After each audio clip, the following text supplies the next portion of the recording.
Hello everyone. இன்றைக்கி இந்த வீடியோவில் நம்ம என்ன பார்க்க போகிறோம்னா, ஆயில் மோட்டரில் எப்படி தண்ணி ஊற்றி எடுக்கிறது அப்படின்னு தான் பார்க்க போகிறோம். ஏன்னா அம்மாவோடது அந்த காலத்து ஆயில் மோட்ரு. ஃபஸ்ட்டு கிணறு நோண்டின பிறகு இதுதான் கவலை ஓட்டியிருந்தாங்க தாத்தாங்க. அதுக்கப்புறம் ஃபஸ்ட்டாக ஆயில் மோட்ருன்னு நம்ம ஆயில் மோட்ரு தான் போட்டாங்க. அந்த காலத்துலேருந்து இப்போ வரைக்கும் இருக்குது. இந்த அது எப்படி யூஸ் பைப்புக்கெல்லாம் தண்ணி பண்ணுறதுன்னு ஊற்றுறாங்க அம்மா இல்லையா, அது எதுக்குன்னு போகிறோம். பார்த்தீங்களன்னா, இப்போ ஆயில் மோட்ரு ஓடணுன்னா அதுக்கு ஃபஸ்ட்டு சாணி கரைச்சி ஊற்றணும். அதுக்கப்புறமா அந்த பைப் இருக்குது இல்லைங்களா, அதில் தண்ணி ரொம்புற வரைக்கும் நம்ம தண்ணி ஊற்றிட்டே இருக்கணும். அப்போ தான் இந்த ஆயில் மோட்ரு ஓடும். இந்த பைப்பில் இருந்து அந்த ஆயில் மோட்டர்கிட்ட இந்த தண்ணியெல்லாம் போயிட்டு அங்கே காற்று பைப் வாங்குறதுன்னு ஒரு பெருசாக ரவுண்டாக ஒன்று இருக்கும். அதுலேருந்து ஒரு நெட்டை பிடிச்சி இப்படி மேலே தூக்கணும்லன்னா தண்ணி அப்படியே மேலே அடிக்கும். அப்போது அந்த தண்ணி மேலே அடித்தா தான் நம்ம மோட்ரு எடுக்கும்போது பைப்லேருந்து தண்ணி வரும். அப்படி தண்ணி அந்த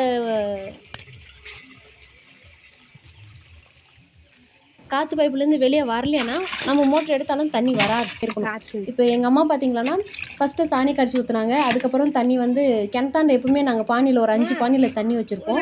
அதெல்லாம் எடுத்து ஊற்றுறாங்க. அந்த தண்ணி ரொம்புற வரைக்கும் ஊற்றுவாங்க.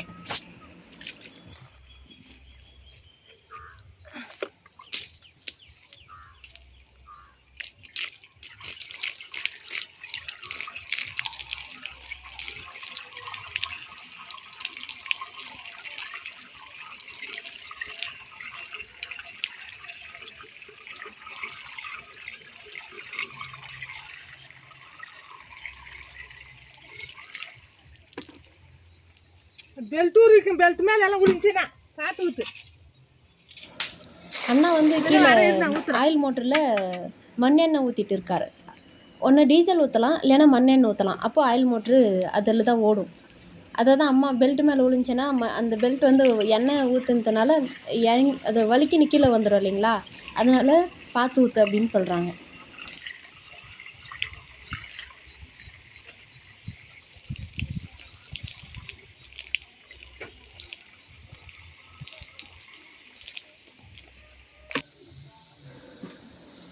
இப்போ பார்த்தீங்கன்னா எங்கள் அண்ணா ஒரு நெட்டு மேலே தூக்குறாங்க இல்லைங்களா, அதுதான் காற்று பைப்பு அதாவது காற்று பைப் வாங்குறதுன்னு எங்கள் ஊரில் சொல்லுவாங்க. எங்கள் அம்மாவும் எங்களுக்கு அப்படி தான் சொல்லுவாங்க, காற்று பைப் வாங்குன்னு. எங்களுக்கு அப்படி வந்துச்சு. அதுலேருந்து தண்ணி மேலே அடிக்கணும், அப்போ தான் தண்ணி வரும்னு, அதாவது மோட்ரு வந்து ஓடும். இப்போ பார்த்தீங்கன்னா அவர் மோட்ரு ஸ்டார்ட் பண்ணுறாங்க பாருங்க.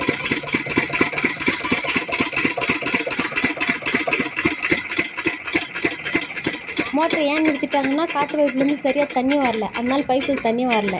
பைப்பில் தண்ணி வராமல் மோட்ரு ஓடக்கூடாது, அதனால மோட்ரை நிறுத்திட்டு என்ன பிரச்சனைன்ட்டு பார்க்குறதுக்காக போயிருக்காரு.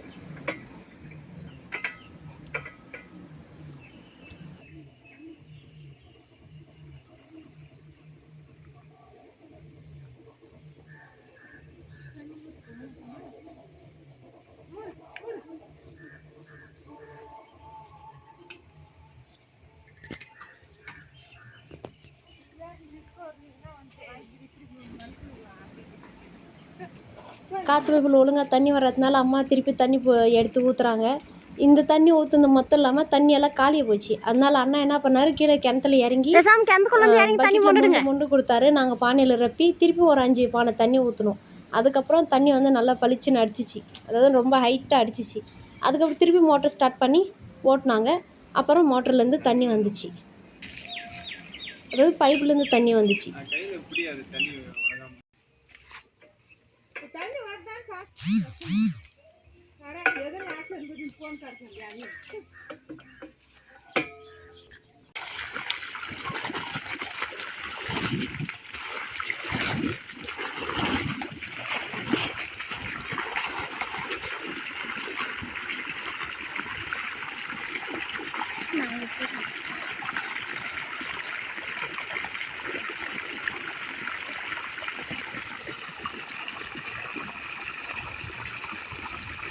சனிக்கிழமை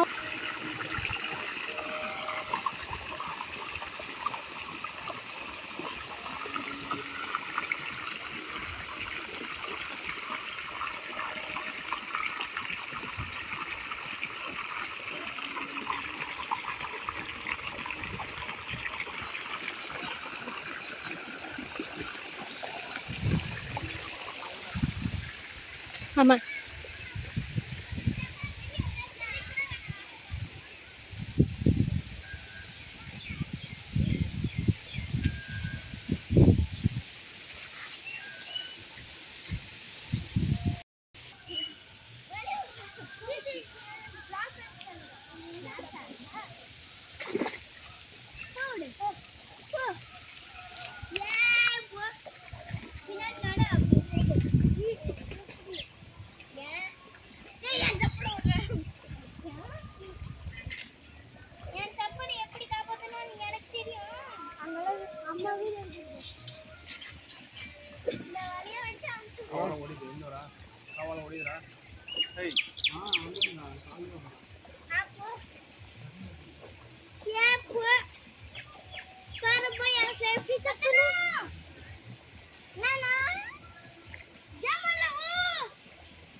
நடந்து போ.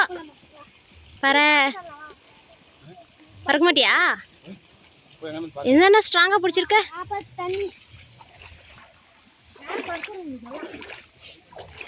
காவாயில் இருக்கிற தண்ணியெல்லாம் க்ளீனாக போனோம்னா இந்த காவாயில் இப்படியே நடந்து போனால் அந்த தண்ணி இன்னும் கொஞ்சம் ஃபாஸ்ட்டாக போகும். அப்படியே நம்ம இந்த காவாயில் இருக்கிற சத்தெல்லாம் ஒரு இடத்துல போய் நின்றுக்கும். அதுக்கப்புறம் அந்த சத்தை எடுத்து தூக்கிலே போட்டுடணும்.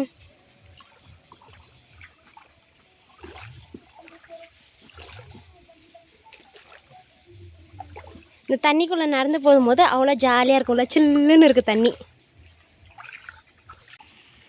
பார்த்தீங்களா? தண்ணியெல்லாம் அழுக்கு தண்ணியெல்லாம் போன உடனே இந்த தண்ணி எவ்வளோ க்ளீனாக அழகாக இருக்குல்ல. இங்கே பாருங்கள் பாருங்கள், எங்கள் அம்மா உரம் போடுறாங்க. இந்த 4 திண்டு சேர்ந்தது தான் ஒரு மடை. இது ரப்பிட்டு உடனே இன்னொரு மடையை சனிக்கால நம்ம மடை மடக்கி விடணும். அது எங்கள் ஊரில் மடை மடக்கி விடணும்னு சொல்லுவாங்க.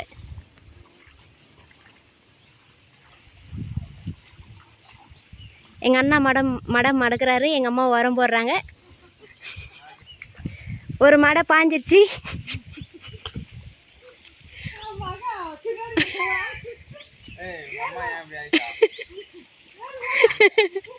இன்னொரு மடை வந்து அண்ணா மடிக்கி விட்டுருக்காரு. இந்த பாருங்கள் தண்ணி பாயுது. இது ரம்மன் தான் இன்னொன்று மடிக்கிடுவார். இதே மாதிரி இந்த கிணலி ஃபுல்லாக மடிக்கிடுவாங்க. அது உரம் எதுக்கு போடுறாங்கன்னா இந்த பயிர் நல்லா வளரணும் அப்படின்றதுக்காக போடுறாங்க. பார்த்தீங்களா, பயிர் மஞ்சள் கலராக இருக்கு இல்லையா? இந்த உரம் போட்டால் நல்லா பச்சைன்னு நல்லா வளரும். அதுக்காக போடுறாங்க.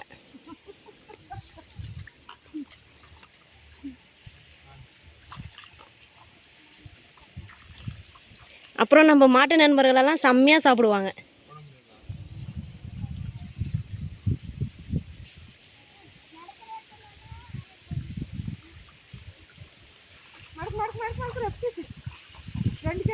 தண்ணி